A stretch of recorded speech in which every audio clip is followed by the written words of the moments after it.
I'm not mistaken, a Ryan Nielsen defense, you're going to see a lot of twists and stunts up front, right? With the front seven.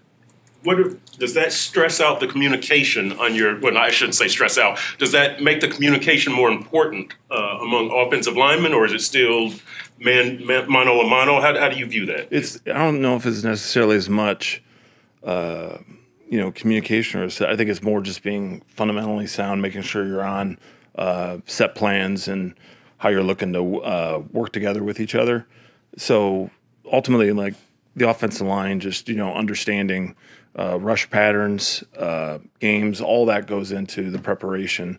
And I think the biggest thing when you're trying to pass off stunts or pick up pressures is just making sure that you're fundamentally sound and you're communicating with each other of set plans and what you're looking to do versus certain looks. Frank, you guys could have spent money on outside offensive line help. Obviously, you brought Brewer in, but by and large, that you're running it back with the guys you had last year. What back in February, March, when you were putting this plan together, made you think these guys are ready to take the next step and they can handle this? I think ultimately it's the makeup of the guys. Their willingness to improve. You see the growth. With offensive line, a lot of the times it's you can immediately get stuck in currently where they're at, as opposed to when you see growth, sometimes it's going to move at a different level than maybe a skill position where you see the immediate production. Where offensive line, it might be moving in different ways. And ultimately, we felt with the guys, we see it's the right resolve, the right makeup, consistency of our system, consistency of the coach, and just you see guys that are hungry to get better and just they're working together, getting more in tune to their fundamentals, how they're going to work together and what they're doing. So ultimately it goes into a big part of it is you look at, the entirety, and then you look at now knowing that each guy every day is going to get better. And we were very pleased with the growth we saw. And then this offseason has been great when we're looking at the group, and we feel very confident in how they've performed and how they've grown in the offseason all the way through training camp. Right. With Liam Reichenberg, he's played every position on the offensive line. Why is right guard potentially the right fit for him? Well, I think the one thing that, I think, as you guys know, our versatility with the group has been something that we always want to make sure that we're strong with, just because, in the NFL season, it's long. So you just never know what contingencies will pop up. So we're always working with guys, making sure that we have a broad skill set as opposed to you're here only. It's like with things that especially happen in the off season, with guys that are maybe in and out with an injury or they're not going to be here just because of whatever's going on. It allows us to work all these different scenarios. And with Liam, just with him, it's just you can't say enough about him as a person, his team guy, his willingness, his growth, man, over our time here has been tremendous. So just ultimately with him or all the guys, it's just when they are able to move around, they really gain like a perspective of how each part, because offensive line, you say, hey, left side, right side, what's the difference? There is a difference because it's just your body movement and body mechanics. So it allows them to really understand themselves and where they feel comfortable at and have better scheme understanding of what's going on one side or the other, or the body movements and how challenging it is. So overall, just O-line and the versatility is just something that we've always stressed here. Do you think Brewer will be okay? Yeah, like he's been doing a great job, and this week he's real excited with how he's been working, and we feel very confident with all the guys just in how they've been getting ready for this game, and how. Because the greatest thing that you have when you have guys in and out, it forces communication because you're playing next to different guys. So the one thing we've seen a great growth is our communication as a group. In what ways have you seen Robert Jones grow, him specifically, individually? Oh, man, just the confidence in what he's trying to do and knowing himself. So the hardest thing is like when playing offensive line is like when it's new, you're trying to just make sure that you understand the concept, the scheme, and where you fit. But then as you gain the consistency and the confidence, kind of, okay, here's how I need to play to be successful. You can really see him understanding, all right, how he needs to play to be successful, how he fits and combinations as he's playing with different guys. So just ultimately you see the confidence growing and the knowledge and understanding of where he needs to play and how he needs to play to be his best. About his confidence in the interior offensive line a couple weeks ago. He said, I get the ball out quick anyways. How much is that a mindset for this offense, an approach for this offense, regardless of who you have and how much they have grown? I think it's a foundational principle of just everything we do, like pass protection. It's understanding the timing of the play, launch point, area you're protecting, whether it's drop back pass, quick game it changes, play pass it changes, movements it changes. We make sure that everyone understands what the play is, what we're trying to do, the timing in which it's going to occur.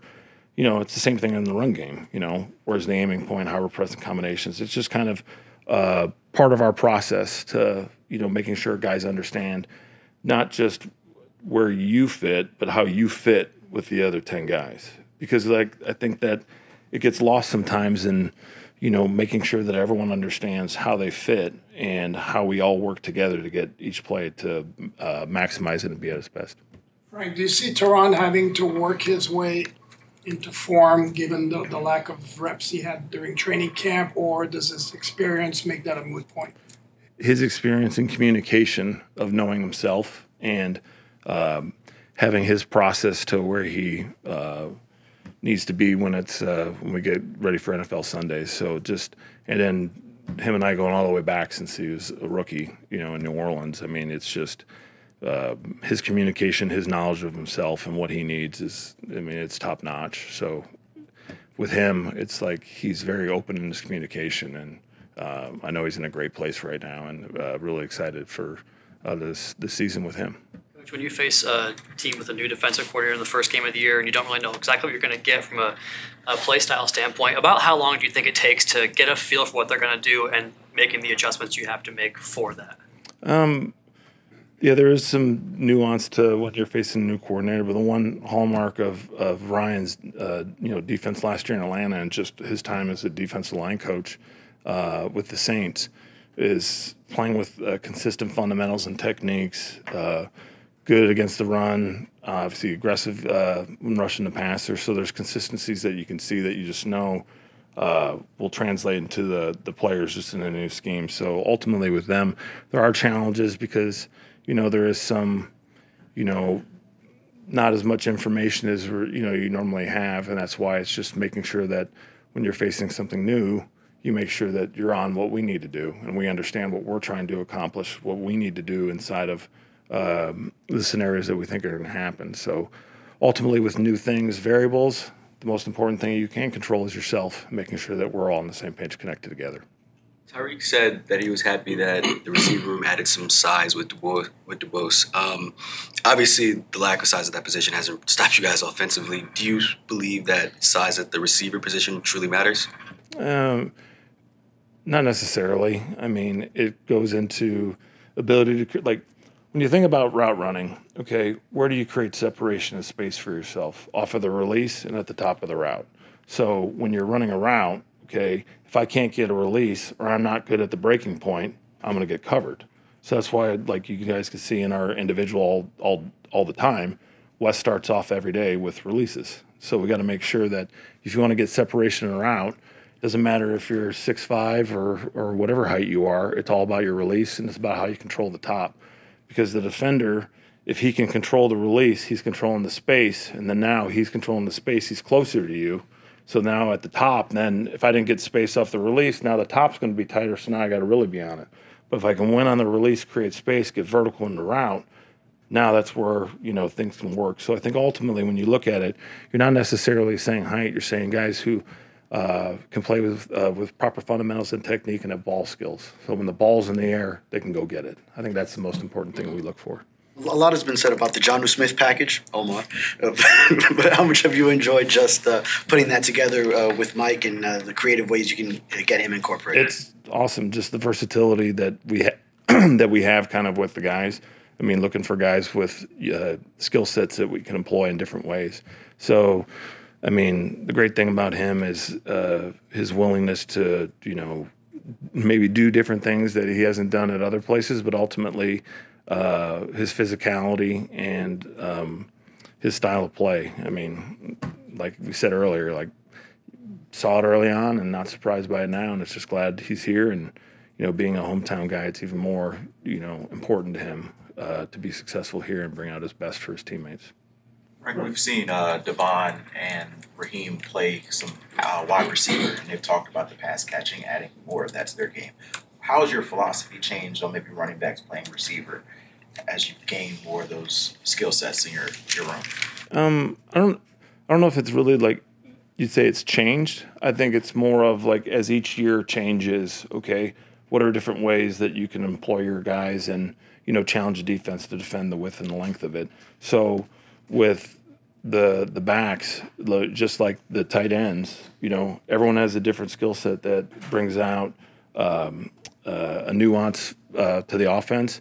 And them, especially this year, they wanted to grow in the offseason, really working on pass game stuff. So I think that for us, it really hasn't changed. It's more just each year you're evolving towards, challenging guys and see what they can do. And I wouldn't say that it's changed in any way. I think it's just this offseason was something that we were working on with them, and they've done a great job with it. So it's the same thing with the tight ends, line up in the backfield or line up out wide or, running reverses. I mean, it's always you're trying to look at your guys and how can you use them to maximize what the defense is trying to take away. And then now we can make sure that they're having to realize that a certain group's in and they can line up everywhere. Now it creates stress on the defense for, okay, it's not just one personnel group. This is how they play. They're in 3-by-1. They're in 2-by-2. Okay, now they're in this. They can line up in different variations of it. As I freaking knocked the mic down. All right, getting fired up. Yeah, here we go. But I think that's ultimately what we're trying to do is trying to make sure that we have a complete skill set with our guys, and we don't just say, hey, running backs play from the backfield, tight ends play from the line. That's where now the defense has to react because they don't know where everyone can line up or play. Frank, I don't think Jacksonville had Armstead much at all in the preseason. He had the surgery in the offseason. What are you expecting from him? And I mean, is he definitely going to be inside on passing downs, do you think? And, they have Hines Allen and Trayvon Walker. What are you thinking they'll do with him? Not, like all those things, year one, game one, new guys, not entirely sure of how they'll use him and maximize his abilities. Just know he's a tremendous player. Obviously, familiarity with him from San Francisco with some of the guys. They know the type of player he is. Know he's going to be a very good addition for them. But ultimately, it's, they could do a multitude of things that we'll have to react to. But ultimately, if we're on what we're trying to do and executing and we're on the same page together, that's the most important thing when you go into game one. You had a chance to watch a game tonight? What's that? You had a chance to watch the game tonight? It's Thursday, week one. Hopeful. Just never know the way everything plays out with the evening, but feel like we'll have a shot. If not, I'll multitask with my usual of TV, music, and everything going on. So hopefully you can check it out. It's crazy. We're already at week one. Seems like the other day we were out in the tent talking about what shows I did not watch over the summer. Coach McDaniel suggested that Jalen Phillips' snaps would be monitored somewhat, obviously 2 games in 5 days. So you have him on the snap count. Essentially, you have Emmanuel. What's your vision for who else will get edge snaps among Quentin and Kamara and Chop? And are you at the point where you can trust Chop on early down running plays? Has that gotten out? Does this show do I have a lack of trust for Chop or something like that? No, I just wanted your thoughts on that. No, all those edge guys are going to play, right? And I honestly have the utmost faith and trust in their ability and what they're going to go out there and do, just because I've seen it day in and day out. With some of the younger players like Chop and Mo, are they going to have their growing pains and make some mistakes? Sure. But from my standpoint, I also understand, I haven't been in their shoes, like you got to let them touch the stove a little bit, right? And then coach them through those when they do have those hard times, and just try to make sure they're not repeat offenders. But all those guys are going to play. Excited about watching them play, just to see how they show up when it's real and it counts against some of these big boys. But I know they're going to go out there and do well, just because of their daily approach to work. when you have a quarterback like Trevor Lawrence, and you know his turnover numbers better than I do, do you tell your guys go for the ball also with him, or bring him down first, or how do you balance that? So take Trevor out of it. We're always trying to get the ball. As a defense, from the second I've gotten here, we've always preached turnovers, and we've charted it to the points where we're trying to get shots on goal every day. We're trying to take the ball away at least twice a day from our offense. Like, that's something we're constantly trying to reinforce. Coach Barry just gave a great presentation to the entire team about the ball and the importance of it, both as an offense in keeping it and us in taking it away. So take Trevor Lawrence out of it. Tremendous quarterback, have a tremendous amount of respect for who he is and what he's done in this league. Whoever we're playing, we are trying to get the ball. Okay, that is our job on defense. Keep them out of the end zone, take the ball away, because just like I believe we have a great offense. So if you give Steph Curry extra shots, good for Golden State. If we give Tua, Tyreek Hill, A-Chain, right, Waddle, extra snaps, extra shots at taking the ball down and scoring, good for us.